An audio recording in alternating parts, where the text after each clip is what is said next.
Well, hello, hello, hello. Welcome to another episode of Juan on One Coaching. Hopefully, you have listened to some of the old ones. If this is your first one, well, welcome. Here's I'm doing this because I believe we not only have the right to control our lives, we deserve to create them. And I decided to start this podcast idea as a way for me to force myself to share my voice, to share my message, or find my voice and find my message uh, and stop thinking too much about what I was going to say. So I think it was 2 episodes ago I started talking about the 50 Invaluable Laws of Growth book because that's the book that helped me, in a way, go through depression or at least doubting myself when I was first fired from my corporate job. I was pretty much kicked out from my team. I worked in 3 months to find something. Somebody helped me inside, so I ended up finding work inside the company. And but then, what, 4 or 5 years later, I was let go again. Um, but this time I was happy about it. And the 15 Valuable Laws of Growth book was a huge, huge help because it helped me find myself. It helped me discover what I wanted to do, and it helped me put into action some of the concepts that leadership experts and gurus out there keep preaching about, but don't necessarily help you. This is the book that connected with me. It's not necessarily new, but that's just what it is. We don't connect with everybody. So today we're talking about chapter one again, the law of intentionality. Growth doesn't just happen, and I wanted to touch on these 8 things that, in one way or another, I use today, but I've used before to not grow myself, or to not get better, or to not pursue what I truly want out of life. And I call them excuses. In the book calls them gaps. I'm not going to go through all the details about them. I'm just going to mention them. And your role here will be to simply identify which ones you seem to be using most often. And that's it. That's all you have to do. Identify which ones you use more often, and then we're gonna figure out ways where you'll go figure out ways to take action and ignore those for a moment. Put them on pause. Well, here it goes. Number one is the assumption gap, and that's because we assume that doing something is enough for us to get better. And I think of baseball. I remember for at least 4 years in a row, especially when I was starting to play baseball, I thought that by taking 200 swings in a day, I was gonna get better. And the fact was that while I got better at swinging faster and getting some of the motions right, I was essentially just repeating the same thing over and over. And it turned out that I was actually using the wrong swing. And I was doing what somebody else told me I should do. That wasn't the swing for me. And I didn't discover that until 10, 12 years later when I intentionally analyzed my swing and figure out what works for me best. And that's the key. I was intentional about it. So you can repeat your job for 9 years, and you can assume that's going to be better.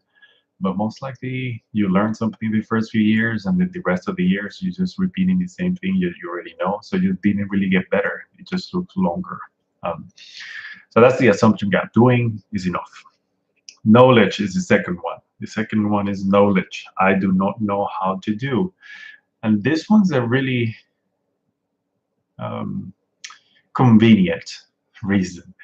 You might say, hey, I want to start a business. I just don't know how to do it. Well, how convenient is that? Especially nowadays when you have Google and you can pretty much search anything out there for free most of the time. 99% of the times it's free, and you just find how to do anything with the internet. So I don't know how is the second one. Number three is timing. This one's I'm too busy right now. I don't have time for that.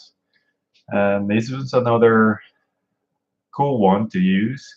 But the fact is that most likely you watch a lot of TV during the week or spend a lot of time browsing and scrolling through Facebook and social media.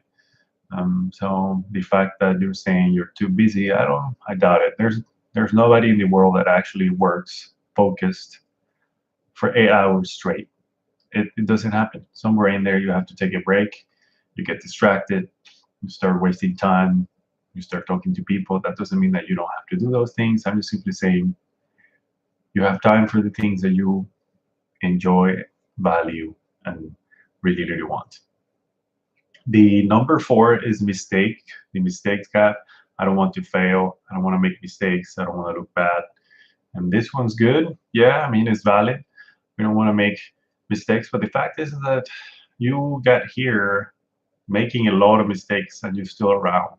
So whatever that fear is, maybe you just don't want it enough. Maybe you just think too much about it and you think too much about what other people think, or you don't want to make mistakes because they're not going to like you. The fact is, you have to make mistakes in order to learn, and that's it. Number five is perfection, and this one's my biggest one. Is I want the best method. I'd rather not start something unless I have 100 steps figured out and have a plan for how I'm going to do it and what needs to happen and all these things. And all that's doing is creating procrastination. I've done it.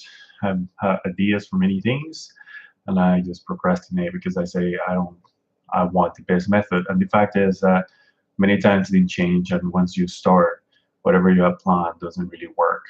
And sometimes you have the best product and you don't know how to market it, so you don't sell it. And that's the way it goes. You have a perfect product that doesn't sell. Amazing. Number, what is this? Six, inspiration is I don't feel like it. And I understand this one, especially when I go to the gym. I sometimes say I don't feel like working out, and then I've every now and then I'll force myself to at least get one set in and see how it feels. And some of those days have been some of my best ones.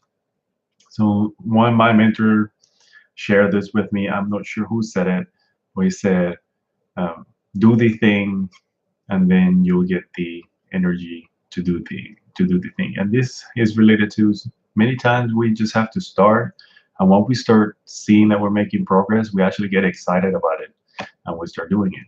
So you don't feel like it might be good or valid in some instances where your body's aching and you're sick and you truly can't exert yourself a lot. That's fair, but it doesn't necessarily apply every time.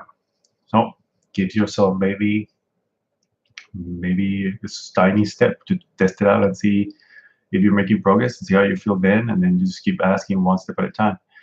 So number seven is comparison. He's better than I, and yes, absolutely. The fact is we are more than 7 billion people.